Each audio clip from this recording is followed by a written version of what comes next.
C'est mercredi et pour les enfants de l'aire d'accueil de Sotteville, c'est jour de fête.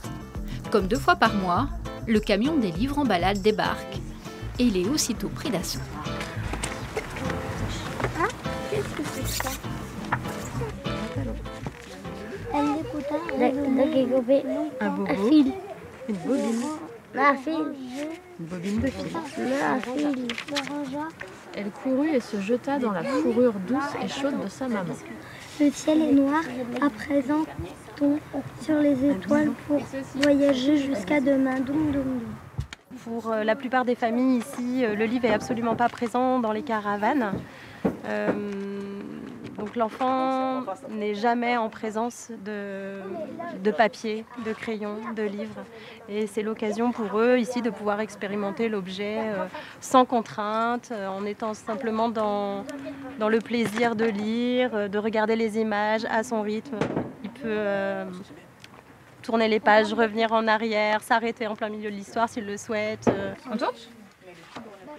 Oulala, lui, il avait plus de gâteau dedans, il avait ouvert. Bah, où est-ce qu'ils sont passés?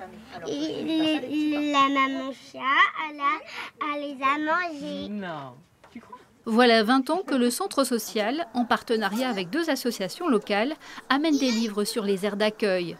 À chaque fois, 4 adultes au moins sont là pour prêter leur voix aux enfants. Quand on réfléchit bien, c'est quand même pas si courant que des enfants puissent choisir ce qu'ils ont envie de faire avec des albums ou avec autre chose d'ailleurs, et que des adultes acceptent de les accompagner dans cette aventure-là. Donc c'est des moments de grande attention à l'autre où l'adulte il est vraiment complètement disponible pour ce moment passé avec l'enfant. Il fait preuve d'une grande attention. Et ça, qu'on soit tout petit ou un peu plus grand, quand quelqu'un nous montre une attention particulière, c'est un moment qui est quand même très agréable et très riche.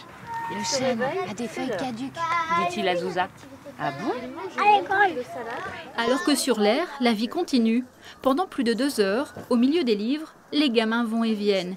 Ici, pas de lecture imposée, ce sont les enfants qui choisissent leur lecture. Tu préfères quoi comme histoire, toi? Le petit chaperon rouge.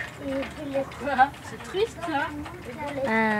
J'aime bien que la grand-mère se fait manger par le loup et qu'après la petite fille ouvre son ventre et après la grand-mère a sorti du ventre du loup. Chaque semaine, les livres se déplacent sur des aires d'accueil différentes. Une venue toujours très attendue. Tous les jours, on a oublié de faire du vélo parce qu'on n'a rien à faire. Donc du coup, et quand le camion vient, on lit. Et tu aimes bien lire, toi? Ouais, mais ça dépend les livres. Oui, voilà, il y a du choix ici. Ouais, oui. T'en as des livres chez toi? Non. Non? Avant, j'en avais beaucoup parce que j'allais à l'école, mais maintenant, je n'ai plus. Elle peut en dévorer 50 en une seule journée. T'aimerais bien qu'ils viennent plus, le camion? Ouais. Vraiment même. Oui. Je voudrais qu'il vienne tous les jours. Moment de découverte, de plaisir partagé. Ici, les livres en balade ont déjà accompagné plusieurs générations d'enfants.